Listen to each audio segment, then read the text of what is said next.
আসসালামু আলাইকুম, welcome back to my channel. কেমন আছেন সবাই? আশা করি ভালো আছেন। আমার আজকে রেসিপি হচ্ছে ভর্তা রেসিপি। তো আমি ভেন্ডি বা ঢেঁড়স দিয়ে আজকে আপনাদেরকে পুদিনা পাতার সাথে ভর্তা বানিয়ে দেখাবো।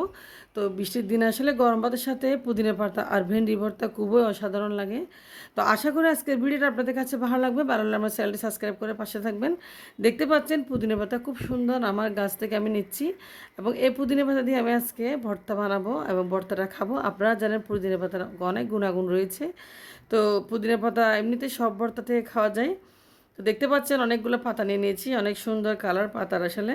তো চলে যাচ্ছি রান্নাঘরে। দেখতে পাচ্ছেন এখানে কিছুটা ভেন্ডি নিয়েছি, আর ভেন্ডিগুলা একটু নিমাই গেছে বা শুকিয়ে গেছে, তারপরেও ভেন্ডিগুলো অনেক ফ্রেশ, একদম খরা। তো ভেন্ডিগুলো আমি কেটে নিয়ে নিয়েছি, দেখতে পাচ্ছেন এই পর্যায়ে। তো যারা যারা ভেন্ডি রান্না পছন্দ করেন, অনেকে ভেন্ডি পছন্দ করে না, তারা এভাবে ভেন্ডি ভর্তা বানিয়ে খেয়ে নেবেন, অসাধারণ। তো গরম ভাতের সাথে খুব ভালো লাগে। দেখতে পাচ্ছি সবগুলো ভেন্ডি আমার কাটা হয়ে গেছে, আমি এখন একটা বাটিতে নিয়ে নেব। তো ভেন্ডিগুলো আমি ভালোভাবে বাটিতে নিয়ে একটু ফ্রেশ করে ধুয়ে নিব, আর ধুয়ে আমি চুলায় বসিয়ে দেবো। তো একটা বাটিতে নিয়ে নিলাম, এখন দিয়েছি অল্প পরিমাণে পানি। তো পানি দিয়ে ধুয়ে ভালোভাবে আমি চুলায় চলে যাচ্ছি, এখন চুলায় একটা প্যান বসিয়ে দিচ্ছি আর দিয়েছি ভেন্ডিগুলো। আর শেষে দিয়েছি আমি অল্প পরিমাণে এখানে পানি পানি দিয়ে ভেন্ডিগুলো একটু সিদ্ধ করে নেব। তো ভেন্ডিগুলো ভর্তার সময় যাতে খুব একটু সফট থাকে, সেজন্য আমি এখানে দিয়েছি কিছুটা হলুদের গুঁড়া। তো হলুদের গুঁড়া দিলে আসলে ভেন্ডির কালারটা খুব সুন্দর লাগে, খুব সুন্দর লাগে, কালারটা চেঞ্জ হয় না। তো এরপর যে ভেন্ডিগুলো আমি সিদ্ধ করেছি, দেখতে পাচ্ছেন ভেন্ডি সিদ্ধ হয়ে গেছে, আমি নেড়ে চেয়েছি, পানিও টেনে নিয়েছে।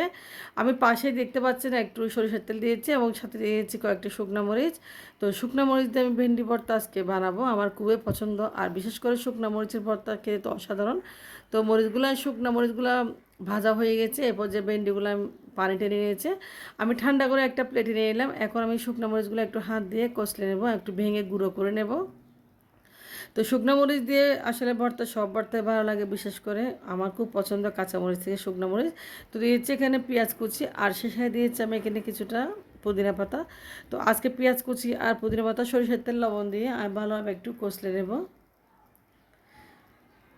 তো যারা যারা ভেন্ডি পছন্দ করে না খেতে, তারা একবার এরকম ভর্তা বানিয়ে নেবেন। আশা করি ভর্তা রেসিপিটা ভালো লাগবে। আবারও বলতেছি, আমার ভর্তা রেসিপিটা ভালো লাগলে আপনারা আমার চ্যানেলটা সাবস্ক্রাইব করে পাশে থাকবেন, পাশে থাকা বেল বাটনে ক্লিক করে অল নোটিফিকেশন অন করে রাখবেন। দেখতেই পাচ্ছেন ভেন্ডিগুলো একদম কড়া। তো ভেন্ডি একটাও বুড়া ভেন্ডি নেই, ভেন্ডি অনেক সময় ভেন্ডির বিচি হয়ে যায় বা বুড়া হয়ে যায়, ভেন্ডিগুলো একদম কচি। তো এরকম পুদিনা পাতা দিয়ে ভেন্ডি ভর্তা আসলে কার না ভালো লাগে। দেখতে পাচ্ছেন আমি দিয়েছি পুদিনা পাতা। তো আমি একটা প্লেটে সার্ভ করে নিচ্ছি, যেহেতু দুপুরে লাঞ্চে খাবো। দেখতে খুব সুন্দর লাগতেছে, দেখতে পাচ্ছেন ভেন্ডি ভর্তাটা আসলে।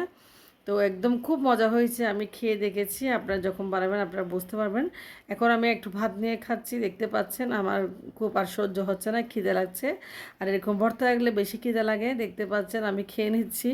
তো আপনারা ভালো থাকবেন, এরকম ভেন্ডি ভর্তা বানিয়ে খেয়ে নেবেন আমার মতো। আর যারা যারা ভর্তা প্রেমী তারা কমেন্টে জানাবেন ভেন্ডি ভর্তা খেয়ে। তো আল্লাহ হাফেজ, আসসালামু আলাইকুম।